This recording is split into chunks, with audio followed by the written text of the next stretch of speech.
Salut. Bon, c'est Sylvie, c'est Loup Blanc. Alors, j'ai envie de faire une vidéo là. Je voudrais parler de quelque chose qui n'a rien à voir de ce dont j'ai parlé jusqu'à présent, mais là aujourd'hui ça tape fort, c'est la pleine lune, et puis il se passe beaucoup de choses hein, depuis le début de l'année 2020. Alors moi je vais vous parler de comment moi j'ai vécu les choses et ce que je ressens. Hein, voilà. Et je voudrais partager ça avec vous. C'est uniquement mon ressenti, mon point de vue, mon vécu. Après, ça peut ne pas être le cas pour vous, mais ça, j'ai besoin de le partager. Parce que c'est trop fort, quoi, c'est trop fort. Enfin, voilà, donc j'ai vécu le début de l'épidémie là, en mars. Brutalement, on a été confinés. Et là, moi, j'ai cru que, enfin, confiné, enfermé chez nous. Et je me suis dit, waouh, il y a une épidémie, elle est meurtrière, c'est grave, c'est dangereux. Voilà, j'ai eu peur pendant une semaine. En plus, le premier jour du confinement, j'ai eu des symptômes du confinement. Euh, pardon. J'ai eu des symptômes du Covid, excusez-moi. Je refais pas la vidéo, tant pis. Donc j'ai eu de la fièvre, température, enfin, perte de goût. Et j'ai appelé les urgences. J'ai eu peur parce qu'ils disaient ne sortez pas de chez vous, n'allez pas voir le docteur. En plus, mon docteur de famille quand même me répondait pas. Donc j'ai eu peur. J'ai eu peur, donc j'ai appelé le service des urgences. On m'a dit madame, calmez-vous. Qu'est-ce que vous feriez si vous aviez une grippe? Je dis ben, je prendrais un Doliprane et j'attendrai demain. Ce que j'ai fait, et là, tout est redescendu. Et puis je me suis rendu compte au bout de 2 semaines que c'était très exagéré ce qui se passait à la télé, quoi. Donc j'ai vraiment pris du recul, j'ai pu regarder la télé d'ailleurs depuis, parce que voilà, c'était fait que pour faire peur, donc voilà, j'ai passé cette période, donc j'ai profité du confinement pour revenir vers moi, dans mon intérieur, etc., blablabla. Hein. Tout ce qu'on s'est dit, j'ai tapé au balcon, j'ai tapé dans les mains au balcon pour le personnel médical, enfin voilà.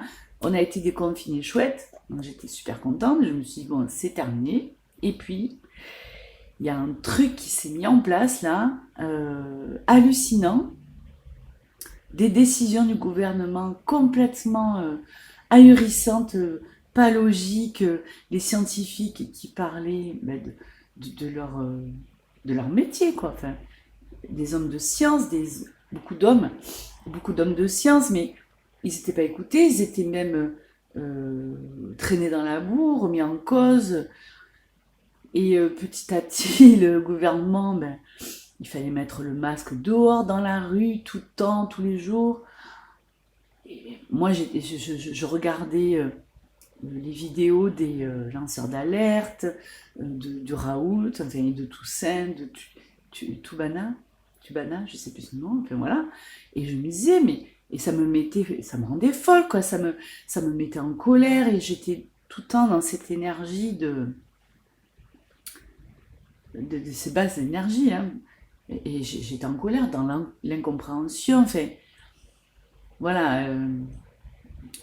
Et puis et plus ça allait, plus c'est allé en s'aggravant. Donc là, on sort d'un confinement mais qui ne veut rien dire puisque, enfin, vous l'avez vu, il y a pas de mort, enfin, il y en a très peu. On a un taux de létalité de 0,5%. Enfin, c'est rien. Alors oui, il y a des personnes qui meurent, mais voilà, on n'est pas dans un truc super grave.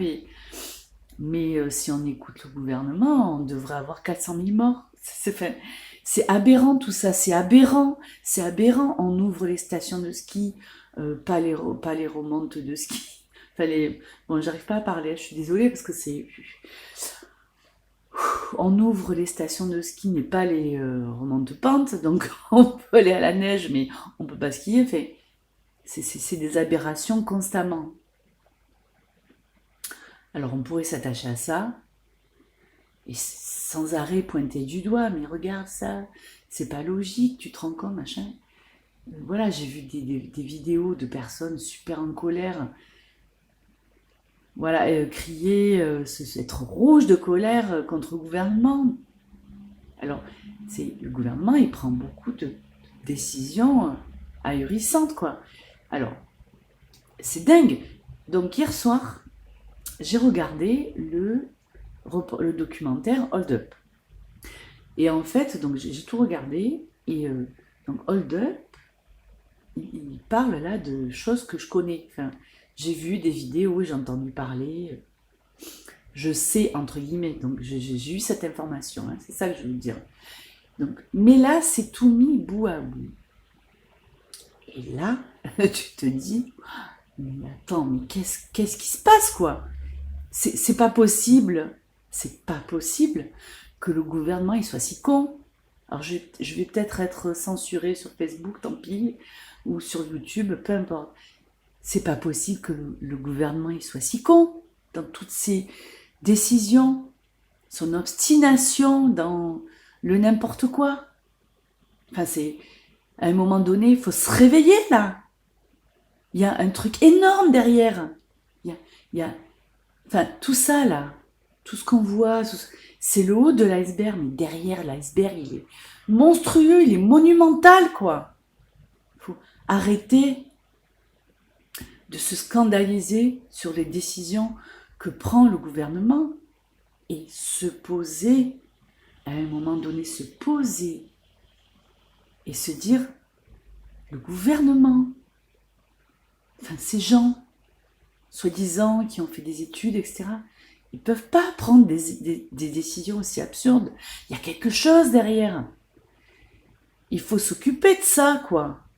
On s'en fout maintenant que le gouvernement, il prend des décisions ahurissantes. Il faut arrêter de porter son attention là-dessus, son énergie. C'est fini, ça, il faut arrêter, quoi. Il faut arrêter. Il faut voir la vérité en face. Alors la vérité, je ne dis pas que Hold Up dit toute la vérité. Mais quand même, il y a des choses qui sont troublantes. Et on n'est pas obligé d'adhérer à tout ce que dit ce documentaire. Moi-même, il y a des choses, je me dis, mais c'est pas possible. Mais depuis le début du confinement, je me dis, non, mais ils vont pas faire ça, c'est pas possible. Et ils le font. Les enfants portent des masques. Moi, je travaille en centre de loisirs.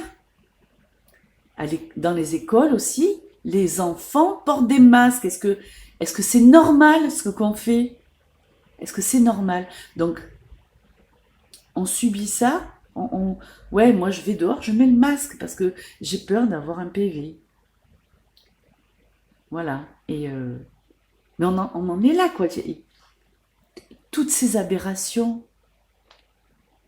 c'est voulu. C'est pas des erreurs d'appréciation, c'est pas possible. C'est pas possible. C'est voulu. Donc il y a un énorme iceberg qu'on voit, on veut pas voir, mais il faut qu'on le voit. Posons-nous, regardons-le. Posons-nous, regardons-le. Et arrêtons de nous préoccuper des décisions absurdes que prennent le gouvernement.